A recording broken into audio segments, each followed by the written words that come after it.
So welcome back to our channel trick with K. आज हम math के 5 ऐसे मोस्ट इम्पॉर्टेंट क्वेश्चन करने वाले हैं जो कि आपके हर एग्जाम्स में पूछे जाते हैं, चाहे वो एनटीपीसी हो, ग्रुप डी हो, एमटीएस हो, कोई भी एग्जाम्स हो। हर एग्जाम्स में, हर शिफ्ट में ऐसे क्वेश्चन डेफिनेटली पूछे जाते हैं। इन क्वेश्चनों को हम ट्रिक के माध्यम से सीखने वाले हैं।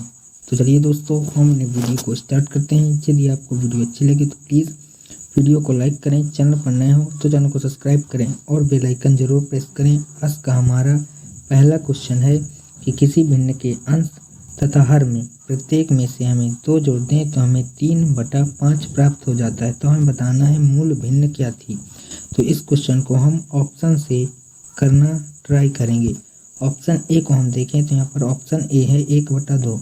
तो सबसे पहले हम 1/2 में यहाँ पर अंश में भी 2 जोड़ेंगे और हर में भी यहाँ पर 2 जोड़ेंगे। यदि इसको हम जोड़ें तो 2, 1 और 3 हो जाएगा, 2, 2, 4 हो जाएगा। यहाँ पर 3/5 नहीं प्राप्त होता, तो हमारा ऑप्शन ए जो है वो यहाँ पर गलत हो जाएगा। इसके बाद हम ऑप्शन बी को चेक करेंगे। ऑप्शन बी है 1/3। इसमें हम अंश में भी 2 जोड़ेंगे और हर में भी 2 जोड़ेंगे। अब यहाँ पर देखें तो 2 और 1 3 होगा और 3, 2, 5 होगा। यहाँ पर हमें 3/5 प्राप्त हो गया। तो यहाँ पर हमारा ऑप्शन बी जो है वो हमारा करेक्ट आंसर हो जाएगा। सो आई होप यह क्वेश्चन आपको अच्छी प्रकार से समझ में आ गया होगा। ऐसे क्वेश्चन हर शिफ्ट में पूछे जाते हैं। यदि आपको किसी भी क्वेश्चन का आंसर पता है तो हमें कमेंट बॉक्स में ज़रूर बताएं। इसके बाद नेक्स्ट क्वेश्चन है कि 2 अंकों की संख्या के अंकों का योग 7 है। यदि अंकों को पलट दिया जाता है तो नई संख्या में 3 जोड़ने पर मूल संख्या की 4 गुनी हो जाती है। तो यहाँ पर हमें मूल संख्या को बताना है। इसको भी हम ऑप्शन से चेक करेंगे। सबसे पहले हम ऑप्शन ए को देखें तो यहाँ पर है 34। 34 की यदि हम संख्या को पलट दें तो यहाँ पर हो जाएगा 43 और 43 में यदि हम यहाँ पर 3 को ऐड कर देंगे तो हो जाएगा 46। यहाँ पर 46 हो गया। इसके बाद हम देखते हैं कि 46 में 3 जोड़ने पर 3 जुड़ गया, यहाँ पर तो 46 होगा। क्या यह 2 गुनी है? तो यहाँ पर 4 गुनी नहीं है, तो हमारा ऑप्शन ए जो है वो गलत हो जाएगा। इसके बाद हम ऑप्शन बी को यहाँ पर चेक करेंगे। ऑप्शन बी है यहाँ पर 61। 61 के अंकों को बदलेंगे तो यहाँ पर हो जाएगा 16। 16 में यदि हम यहाँ पर 3 जोड़ेंगे तो 16, 3, 19 हो जाएगा। क्या यह 4 गुनी है? तो यह भी 4 गुनी नहीं है, तो हमारा ऑप्शन नंबर बी भी गलत हो जाएगा। इसके बाद हम ऑप्शन सी को चेक करेंगे। ऑप्शन सी में है 25। यदि 25 में अंकों को पलटेंगे तो हो जाएगा 52 और 52 में यदि हम 3 को ऐड कर देंगे तो यहाँ पर हो जाएगा 55 और यहाँ पर 25 का 55 जो है वो 4 गुना नहीं है, तो हमारा ऑप्शन सी भी हमारा गलत हो जाएगा। इसके बाद हम चेक करेंगे ऑप्शन डी को। ऑप्शन डी में है 16। 16 को यदि हम अंकों को चेंज करेंगे तो हो जाएगा 61। 61 में यदि हम 3 को ऐड करेंगे तो यहाँ पर हो जाएगा 64। यहाँ पर देखें तो 64 जो है वो 16 का 4 गुना है, तो यहाँ पर जो 4 गुना है तो यही हमें ढूंढना था। तो यहाँ पर हमारा ऑप्शन डी जो है वो करेक्ट आंसर हो जाएगा। सो आई होप यह क्वेश्चन भी आपको अच्छी प्रकार से समझ में आ गया होगा। इसके बाद हम नेक्स्ट क्वेश्चन को देख लेते हैं। नेक्स्ट क्वेश्चन है किसी संयुक्त परिवार में दादा और दादी की औसत आयु 67 वर्ष है, माता और पिता की औसत आयु 36 वर्ष है और 3 पौत्र पौत्रियों की औसत आयु 6 वर्ष है।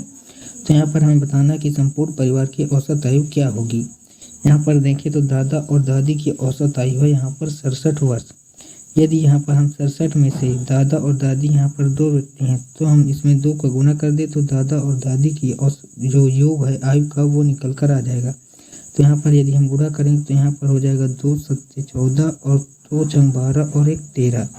ठीक इसी प्रकार से यहाँ पर माता और पिता की औसत आयु है 36 और इस 36 में भी हम 2 का मल्टीप्लाई कर देंगे तो यहाँ पर माता और पिता की जो आयु का योग है वो निकल कर आ जाएगा। तो 36 गुना हो जाएगा यहाँ पर 72। इसके बाद 3 पौत्र और पौत्रियों की औसत आयु यहाँ पर 6 है, तो 6 में भी हम यहाँ पर 2 का गुणा करेंगे तो यहाँ पर हो जाएगा 18। अब हम यहाँ पर इन तीनों को ऐड कर देंगे तो यहाँ पर हम यहाँ पर तीनों को ऐड करेंगे तो निकल कर आएगा यहाँ पर 224। अब यहाँ पर जो टोटल जो व्यक्ति हैं वो यहाँ पर 2 दादा और दादी, 2 माता और पिता और 3 पौत्र पत्नियाँ, तो टोटल यहाँ पर 7 व्यक्ति हैं। तो 224 में से हम यहाँ पर 7 की डिवाइड कर देंगे तो सभी का औसत निकल कर आ जाएगा। तो यहाँ पर हम 7 से डिवाइड करेंगे तो 7 से 21 हो जाएगा और 7 दूना 14 हो जाएगा। यहाँ पर जो आएगा औसत वो हमारा आएगा 32, जो कि हमारा ऑप्शन नंबर बी में है। इसके बाद हमारा नेक्स्ट क्वेश्चन है 15,000 की राशि 2 वर्ष के लिए चक्रवृद्धि ब्याज और साधारण ब्याज के बीच जो अंतर है वो है यहाँ पर 96। तो हमें वार्षिक ब्याज की दर ज्ञात करनी है। तो इसके लिए एक फॉर्मूला होता है जो होता है चक्रवृद्धि ब्याज और साधारण ब्याज के बीच का अंतर का, जो केवल 2 वर्ष के लिए ही अप्लाई होता है। फॉर्मूला होता है D बराबर PR² अपान में 100 का स्क्वायर, जहाँ पर आपका P जो होता है वो होता है मूलधन, जो कि यहाँ पर है 15,000। R जो होता है वो यहाँ पर होती है ब्याज की दर और 100 का स्क्वायर। तो यहाँ पर D जो होता है वो चक्रवृद्धि ब्याज और साधारण ब्याज के बीच का अंतर होता है। तो यहाँ पर 96 का अंतर है तो हो जाएगा 96। इसके बाद मूलधन है यहाँ पर 15,000, तो यहाँ पर हो जाएगा 15,000। इसके बाद R² है और अपान में है यहाँ पर 100। इसके बाद इसको सॉल्व करेंगे तो 100 का स्क्वायर है तो यहाँ पर होगा 100 का स्क्वायर। यहाँ से 2 0 से 2 0 कैंसिल और 1 0 से 1 0 कैंसिल। यहाँ पर बचेगा नीचे 10 और इस तरफ है 96। तो यदि 96 की मल्टीप्लाई यहाँ पर 10 से होगी तो यहाँ पर हो जाएगा 960 और इसके बाद है बराबर 15R²। इसके बाद हम इसको 15 से डिवाइड करेंगे तो 15 छक्का 90 होगा, 15 चौको 60 होगा और ये होगा R²। यहाँ से R की जो वैल्यू निकल कर आई जाएगी वो आ जाएगी 8%, और यहाँ पर जो 8% आया यही हमारा दर है। तो दर यहाँ पर निकल कर आ जाएगा 8%, और जो कि हमारे यहाँ पर ऑप्शन नंबर C में है। तो यहाँ पर हमारा ऑप्शन नंबर C बिल्कुल से करेक्ट आंसर हो जाएगा। सो आई होप यह क्वेश्चन भी आपको अच्छे प्रकार से समझ में आ गया होगा। इसके बाद हम नेक्स्ट क्वेश्चन को देखते हैं। नेक्स्ट क्वेश्चन है कि एक आयत की लंबाई तथा चौड़ाई का अनुपात 3:4 है। यदि आयत का परिमाप 140 है तो आयत की लंबाई क्या होगी। यहाँ पर लंबाई और चौड़ाई का जो अनुपात दिया गया है वो दिया गया है 3:4। आयत का जो परिमाप होता है, जो आयत का परिमाप का फार्मूला होता है 2 × में लंबाई और प्लस में चौड़ाई। तो यहाँ पर जो आयत का परिमाप दिया गया है वो दिया गया है 140। इसके बाद यहाँ पर 2 होगा और यहाँ पर लंबाई है 3:4। तो लंबाई जो है 3x है और चौड़ाई जो है 4x है। तो यहाँ पर 3x होगा और प्लस में हो जाएगा यहाँ पर 4x। इसके बाद हम इसको सॉल्व करेंगे तो 140 की यदि डिवाइड 2 से करेंगे तो आ जाएगा यहाँ पर 70, और यहाँ पर 4 और 3 यहाँ पर हो जाएगा 7x। यदि यहाँ पर x की वैल्यू देखें तो यहाँ पर इसको यहाँ पर सॉल्व करेंगे तो x बराबर आएगा यहाँ पर 10।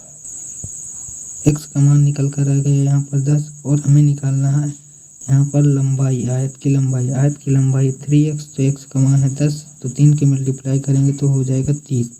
तो आयत की जो लंबाई निकल कर आएगी वो यहाँ पर आ जाएगी 30, और 30 यहाँ पर हमारा ऑप्शन नंबर में ए में है। तो यहाँ पर हमारा ऑप्शन नंबर ए बिल्कुल से करेक्ट आंसर हो जाएगा। इसके बाद नेक्स्ट क्वेश्चन है। सो ये क्वेश्चन आज आपके लिए होमवर्क होगा। इसका आंसर आप लोगों को कमेंट बॉक्स में बताना है। वीडियो कैसी लगी ये भी हमें कमेंट बॉक्स में जरूर बताएं। यदि आप लोगों को वीडियो अच्छी लगी तो प्लीज़ वीडियो को लाइक करें, चैनल पर नए हो तो चैनल को सब्सक्राइब करें और बेल आइकन जरूर प्रेस करें। आज के लिए इतना ही, मिलते हैं नेक्स्ट वीडियो में, तब तक के लिए जय हिंद।